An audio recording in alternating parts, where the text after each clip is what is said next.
Hello everyone, मेरी YouTube channel UPSC notes by Shikha में आपका स्वागत है। दोस्तों, अब तक हमने आपको प्राचीन भारतीय इतिहास में संगम काल तक की जानकारी दी। आज हम आपको दक्षिण भारत की प्रमुख राजवंश या फिर कहें कि अरबों के आक्रमण या तुर्कों के आक्रमण से पूर्व के भारतीय राजवंशों के इतिहास के विषय में बताएंगे। तो शुरू करते हैं पल्लव वंश के इतिहास से। पल्लव वंश का संस्थापक सिंह विष्णु था, जिसका कालक्रम 565 से 600 ईस्वी रहा है। इसकी राजधानी कांची यानी तमिलनाडु में कांचीपुरम थी।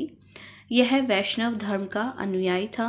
सिंह विष्णु की राजसभा में संस्कृत के विद्वान भारवी निवास करते थे, जिन्होंने किरातार्जुनीयम की रचना की। पल्लव वंश के प्रमुख शासक हुए महेंद्र वर्मन, नरसिंह वर्मन प्रथम, महेंद्र वर्मन द्वितीय, परमेश्वर वर्मन, नरसिंह वर्मन द्वितीय, नंदी वर्मन द्वितीय। सिंह विष्णु का उत्तराधिकारी महेंद्र वर्मन प्रथम हुआ, जो पल्लव वंश का महानतम शासक था। महेंद्र वर्मन प्रथम एक महान निर्माता, जिसने अनेक मंदिरों एवं चैत्यों का निर्माण करवाने के कारण चैत्यकारी की उपाधि धारण की। इसके अलावा वह एक महान कवि व संगीतज्ञ था। उसने मत विलास प्रहसन नामक नाटक की रचना की। इसमें कापालिकों एवं भिक्षुओं पर व्यंग्य कसा गया है। प्रसिद्ध संगीतज्ञ रुद्राचार्य से महेंद्र वर्मन प्रथम ने संगीत की दीक्षा ली थी। महेंद्र वर्मन शुरू में जैन मतावलंबी था, परंतु बाद में तमिल संत अप्पर के प्रभाव में आकर शैव बन गया। काशा कुट्टी ताम्रपत्र और महावंश के अनुसार पल्लव राजवंश के शासक नरसिंह वर्मन प्रथम ने श्रीलंका के मानवर्मा को सहायता देने के लिए एक शक्तिशाली नौसेना सिंघल भेजी। नरसिंह वर्मन प्रथम के समय में चीनी यात्री ह्वेनसांग कांची गया था और काफी समय तक वहां रहा। उसके अनुसार कांची के लोग उत्साही, सत्यवादी और विद्या प्रेमी थे। वेलूर पाल्यम लेख में नरसिंह वर्मन प्रथम के बादामी के चालुक्यों पर विजय के उपलक्ष्य में विजय स्तंभ स्थापित करने का वर्णन है। इसी विजय के उपरांत उसने वातापी कोण तथा महामल्ल की उपाधि धारण। महाबलीपुरम के एकाश्म मंदिर, जिन्हें रथ कहा जाता है, का निर्माण पल्लव राजा नरसिंह वर्मन प्रथम ने करवाया।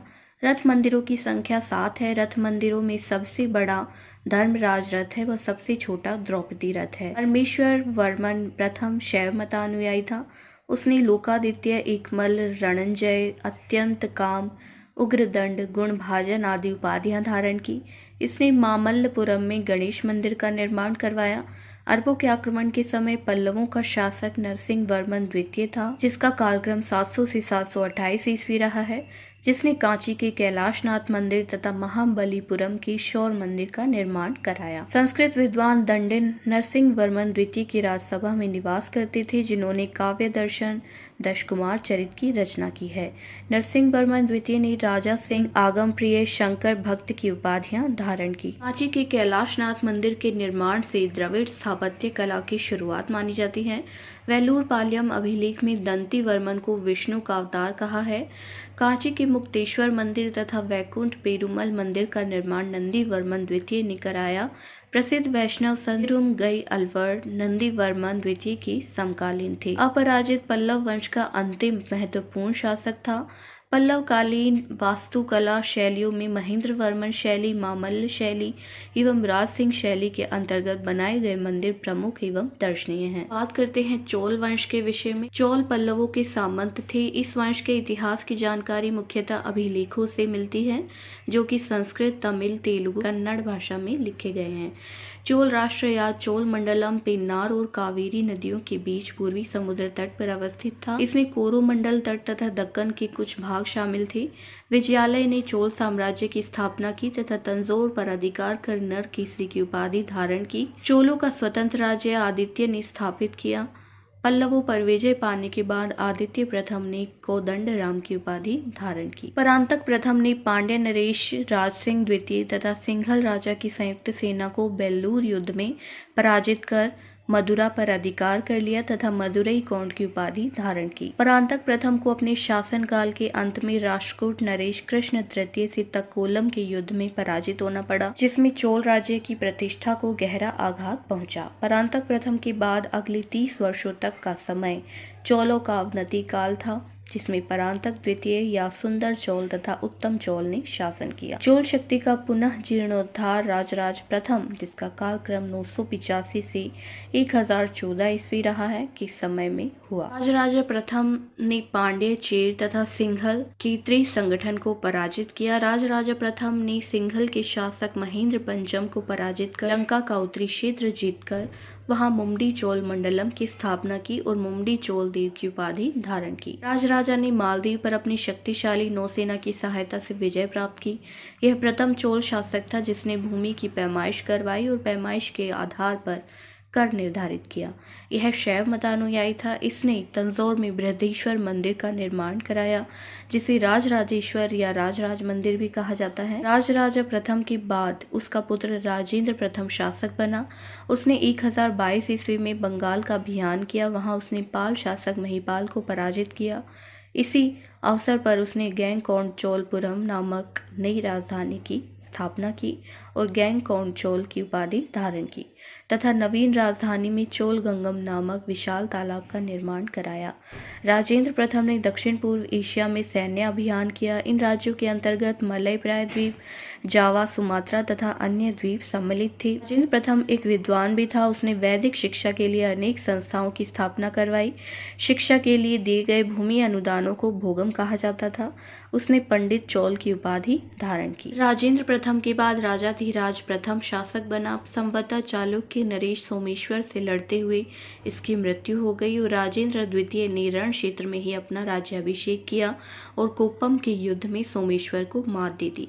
इस हार से शर्मिंदा होकर सोमेश्वर ने तुंगभद्रा नदी में कूदकर आत्महत्या कर ली। राजेंद्र द्वितीय ने प्रकेसरी की उपाधि धारण की तथा राजेंद्र द्वितीय के बाद वीर राजेंद्र शासक बना, जिसने राजकेसरी की उपाधि धारण की। मूल चोल वंश का अंतिम शासक अधिराजेंद्र था।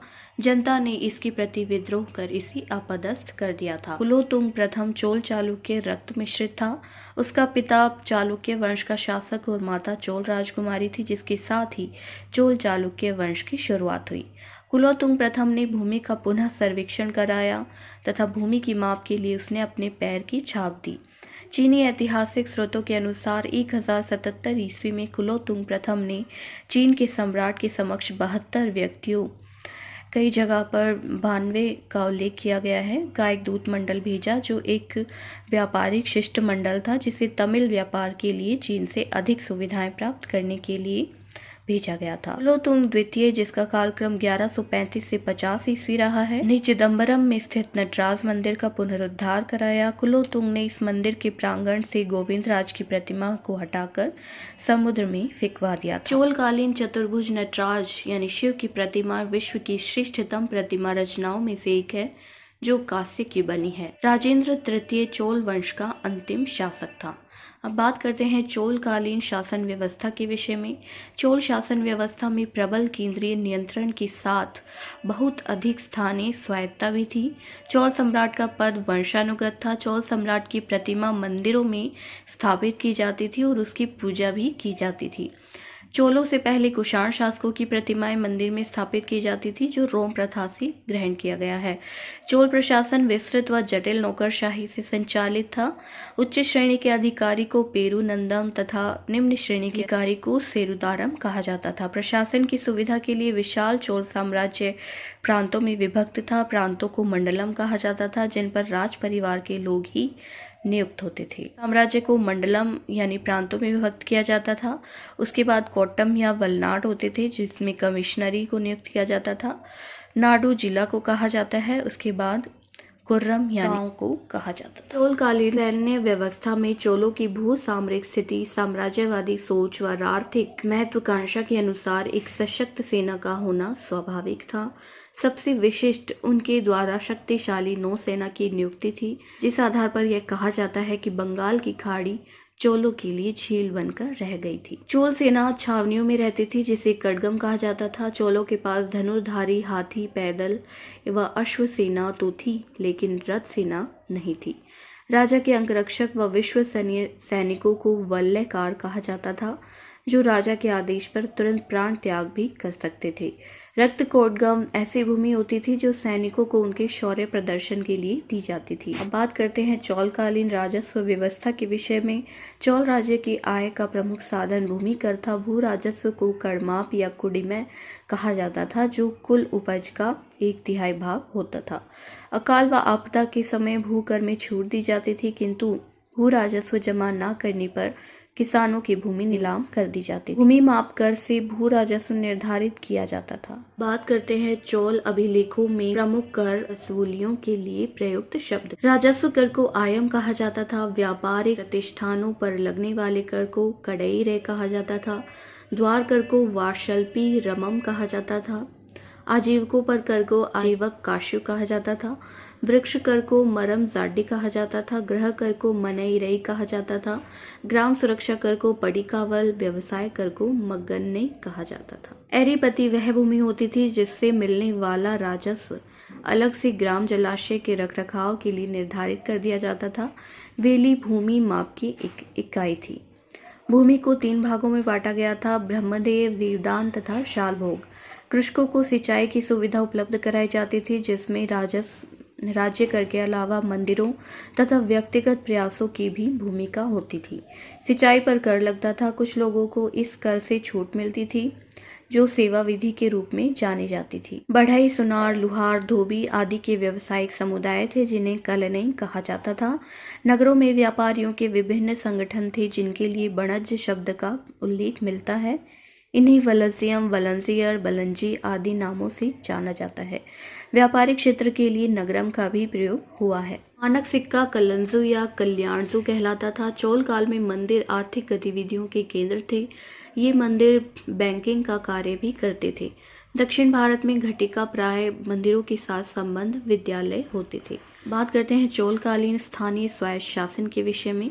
चोलों के समय स्थानीय स्वायत्त शासन अपनी पराकाष्ठा पर पहुंचा, जबकि यह पल्लव व पांड्य के समय से ही चला आ रहा था। चोल शासन काल में गांवों की मुख्यतः 2 प्रकार की संस्थाएं कार्यरत थी, एक उर और दूसरी सभा या महासभा। यह सामान्य लोगों की संस्था थी। उर की बैठक में सभी ग्रामवासी भाग लेते थे। उर का मुख्य कार्य अपने प्रतिनिधियों से दस्तावेज तैयार कराना था और यह अपने प्रतिनिधियों को नकद वेतन देती थी। सभा या महासभा यह अग्रहार ग्रामों में होती थी, अर्थात वह ग्राम जो ब्राह्मणों को दान में दिए जाते थे। सभा अपनी समितियों के माध्यम से कार्य करती थी, जिसे वारियम कहा जाता था। समिति के सदस्य का चुनाव लॉटरी पद्धति से किया जाता था। कुछ प्रमुख समितियां वारियम, जिसे उद्यान समिति कहा जाता था, एरी वारियम सिंचाई व तालाब समिति होती थी, पौन्न वारियम मुद्रा नियमन से संबंधित समिति थी, संवत्सर वारियम वार्षिक समिति को कहा जाता था। स्थानीय प्रशासन में बड़े नगरों में अलग कुर्रम यानी ग्राम संगठित किए जाते थे, जिन्हें तनियूर या फिर तकुर्रम कहा जाता था। बात करते हैं चोलकालीन समाज के विषय में। चोलकालीन समाज में वर्ण व्यवस्था विद्यमान थी, हालांकि समाज ब्राह्मण और गैर ब्राह्मणों में बटा था। व्यावसायिक आधार पर वर्ग विभाजन का उल्लेख मिलता है, जिसे वलंगई या इडंगई कहा जाता था। वलंगई जो कृषि उत्पादन से जुड़े थे व विशेष अधिकार युक्त थे, इन्हें समाज में आदरणीय स्थान प्राप्त था। इडंगई जिसमें मजदूर और शिल्पकार आते थे, इन्हें हेय समझा जाता था। दास प्रथा का समाज में अंश था, लेकिन बड़े पैमाने पर दास प्रथा का प्रचलन नहीं था। सती प्रथा बहुविवाह प्रचलन में था, लेकिन पर्दा प्रथा प्रचलन में नहीं थी। अब बात करते हैं राष्ट्रकूट वंश के विषय में। दक्षिण में राष्ट्रकूटों का शासन पाल और प्रतिहार वंशों के शासन के समकालीन था। दंती दुर्ग ने राष्ट्रकूट साम्राज्य की स्थापना की। शुरू में ये कर्नाटक के चालुक्यों के अधीन थी। इनकी राजधानी मान्यखेत थी। राष्ट्रकूट वंश के प्रमुख शासक कृष्ण प्रथम, ध्रुव, गोविंद तृतीय, अमोघ वर्ष, कृष्ण द्वितीय, इंद्र तृतीय, कृष्ण तृतीय इत्यादि थे।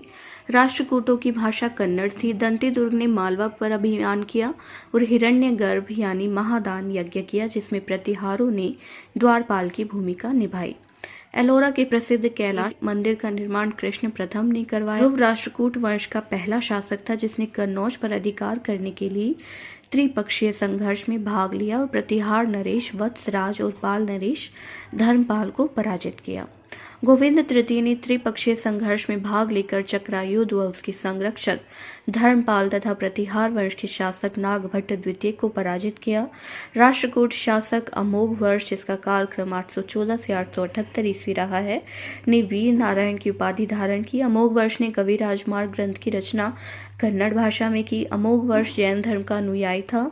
आदि पुराण के जिनसेन गणितासार के महावीराचार्य एवं अमोघ वृत्ति के लेखक सक्तायना अमोघ वर्ष के दरबार में रहते थे। राष्ट्रकूट शासक इंद्र तृतीय के समय अल मसूदी भारत आया। इसने तत्कालीन राष्ट्रकूट शासकों को भारत का सर्वश्रेष्ठ शासक कहा। तक्कोलम की लड़ाई जो 949 ईस्वी में हुई, राष्ट्रकूट शासक कृष्ण तृतीय और चोल शासक परांतक प्रथम ने भाग लिया। इसमें चोल शासक पराजित हुआ।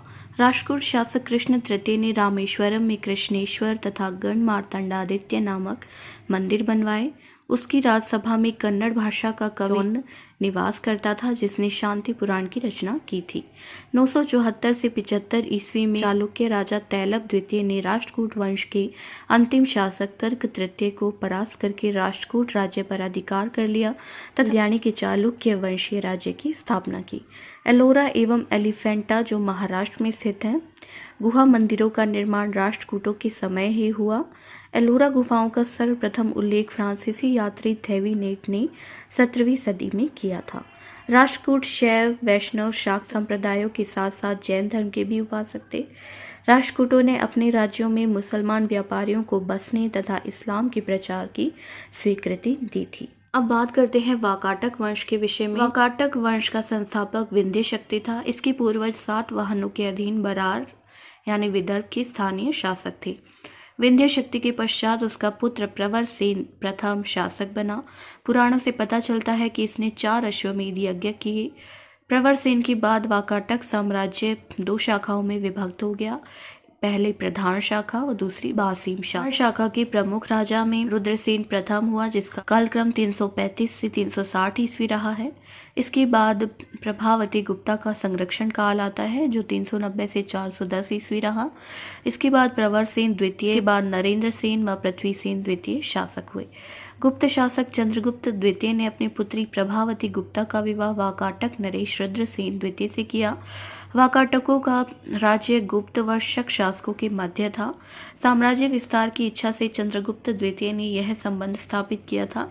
विवाह की कुछ समय पश्चात रुद्रसेन द्वितीय की मृत्यु हो गई। चूंकि प्रभावती गुप्ता के दोनों पुत्र दिवाकर सेन व दामोदर सेन अवयस्क थे, अतः उसने स्वयं शासन संभाला। यह वाकाटक व गुप्त संबंधों का स्वर्ण काल रहा। प्रभावती के संरक्षण काल के बाद उसका कनिष्क पुत्र दामोदर सेन प्रवर सेन द्वितीय के नाम से गद्दी पर बैठा। पृथ्वी सेन द्वितीय वाकाटकों की प्रधान शाखा का अंतिम शासक था। उसके बाद उसका राज्य बासीम शाखा के हरिशेन के हाथों में चला गया। बात करते हैं बासीम शाखा के वाकाटक वंश के विषय में। इस शाखा की स्थापना 330 ईस्वी में सम्राट प्रवरसेन के छोटे पुत्र सरसेन ने की थी। उसने वत्सगुल्म नामक स्थान पर एक स्वतंत्र राज्य की स्थापना की। बासीम शाखा के प्रमुख राजा सर्वसेन, विंध्य शक्ति द्वितीय, प्रवरसेन द्वितीय व हरिशेन हुए। वाकाटक शासक प्रवरसेन द्वितीय ने अपनी पुरानी राजधानी नंदीवर्धन से प्रवरपुर स्थानांतरित की तथा प्रवरसेन द्वितीय ने सेतुबंध तथा सरसेन ने हरविजय नामक प्राकृत काव्य ग्रंथ की रचना की।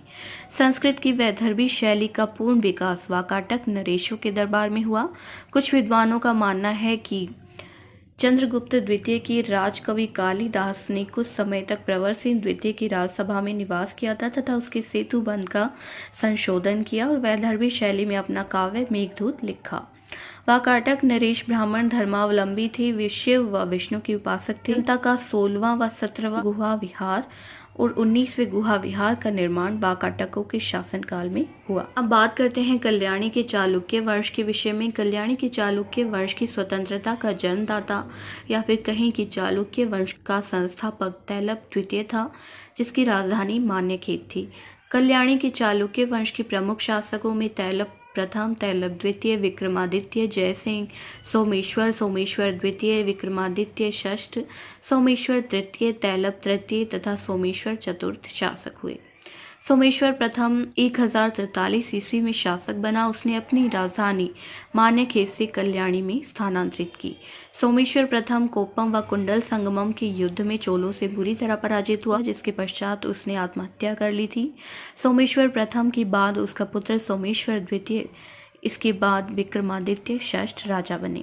विक्रमादित्य षष्ठ की राजसभा में विक्रमांक देवचरित के रचयिता विल्हण तथा मिताक्षरा के रचयिता विज्ञानेश्वर निवास करते थे। विल्हण विक्रमादित्य षष्ठ की राजकवि थे। इसके पश्चात चालुक्य वंश की अवनति प्रारंभ हो गई। इस वंश का अंतिम शासक तैल तृतीय का पुत्र सोमेश्वर चतुर्थ था। अब बात करते हैं वातापी या बादामी के चालुक्य वंश के विषय में। पुलकेशिन प्रथम ने वातापी के चालुक्य वंश की स्थापना की, जिसकी राजधानी वातापी जो बीजापुर के निकट स्थित थी। इस वंश के प्रमुख शासक पुलकेशिन प्रथम, कीर्तिवर्मन, पुलकेशिन द्वितीय, विक्रमादित्य, विनयादित्य एवं विजयादित्य हुए। इनमें सबसे प्रतापी राजा पुलकेशिन द्वितीय था। पुलकेशिन द्वितीय के ऐहोल अभिलेख से वातापी के चालुक्यों के विषय में प्रामाणिक जानकारी प्राप्त होती है। ऐहोल अभिलेख की रचना रवि कीर्ति ने की थी। कीर्तिवर्मन को वातापी का प्रथम निर्माता कहा जाता है। पुलकेशिन द्वितीय, जिसका कालक्रम 609 से 642 ईस्वी रहा है, चालुक्य वंश के शासकों में सर्वाधिक प्रतापी शासक हुआ। महाकूट स्तंभ लेख से प्रमाणित होता है कि पुलकेशिन द्वितीय ने बहुस्वर्ण एवं अग्निष्टोम यज्ञ संपन्न करवाया। जिनेन्द्र का मेघुती मंदिर भी पुलकेशिन द्वितीय ने बनवाया। पुलकेशिन द्वितीय हर्ष से नर्मदा नदी के तट पर युद्ध हुआ, जिसमें पुलकेशिन द्वितीय ने हर्ष को पराजित कर परमेश्वर व दक्षिणापथेश्वर की उपाधि धारण की। पल्लव वंशी शासक नरसिंह वर्मन प्रथम ने पुलकेशिन द्वितीय को 642 ईस्वी में परास्त किया और उसकी राजधानी बादामी पर अधिकार कर लिया। संवतः इसी युद्ध में पुलकेशिन द्वितीय मारा गया। इसी विजय के बाद नरसिंह वर्मा ने वातापी कोण की उपाधि धारण की। अजंता की एक गुहा चित्र में फारसी दूत मंडल की स्वागत करते हुए पुलकेशिन द्वितीय को दिखाया गया है। मालवा को जीतने के बाद विनयादित्य ने सकलोत्तर पथनाथ की उपाधि धारण की। विक्रमादित्य के शासन काल में ही दक्कन में अरबों ने आक्रमण किया, जिसका मुकाबला विक्रमादित्य के भतीजे पुलकेशी ने किया, जिसके बाद विक्रमादित्य द्वितीय ने इसे अवनिजनाश्रय की उपाधि प्रदान की। विक्रमादित्य द्वितीय की पत्नी लोक महादेवी ने पटदकल में विरूपाक्ष महादेव मंदिर तथा दूसरी पत्नी त्रैलोक्य देवी ने त्रैलोकेश्वर मंदिर का निर्माण कराया। इस वंश का अंतिम राजा कीर्तिवर्मन द्वितीय था। इसे इसकी सामंत दंती दुर्ग ने परास्त कर नए वंश राष्ट्रकूट वंश की स्थापना की। ऐहोल को मंदिरों का शहर भी कहा जाता है। बात करते हैं बेंगी के चालुक्य वंश का संस्थापक विष्णुवर्धन था, जिसकी राजधानी बेंगी आंध्र प्रदेश में थी। इस वंश का सबसे प्रतापी राजा विजयादित्य तृतीय था, जिसका सेनापति पडरंग था। अब बात करते हैं यादव वंश के विषय में। देवगिरी के यादव वंश की स्थापना बिल्हब पंचम ने की। इसकी राजधानी देवगिरी थी। इस वंश का सबसे प्रतापी राजा सिंघन था। इस वंश का अंतिम स्वतंत्र शासक रामचंद्र था, जिसने अलाउद्दीन के सेनापति मलिक काफूर के सामने आत्मसमर्पण किया। होयसल वंश की स्थापना विष्णुवर्धन ने की। इसके विषय में हमने आपको पहले वाली वीडियो में पढ़ाया था। कदम वंश की स्थापना मयूर शर्मन ने की। इसकी राजधानी वनवासी थी। गंग वंश के विषय में भी हमने आपको पूर्वी गंग वंश के विषय में पहली वाली वीडियो में बताया था, जिसका संस्थापक वज्रहस्त पंचम था। यह भी दक्षिण भारत के प्रमुख राजवंशों में से एक है। इसकी राजधानी पुरी है। काकतीय वंश की स्थापना बीटा प्रथम ने की थी, जिसकी प्रथम राजधानी अमकोंड बाद में वारंगल स्थित हो गई। तो दोस्तों, आज हमने आपको दक्षिण भारत के प्रमुख राजवंशों के विषय में पढ़ाया। दोस्तों, अगर आपको हमारी ये वीडियो पसंद आई तो हमारे चैनल को सब्सक्राइब करें और बेल आइकन का बटन दबाएं। Thank you.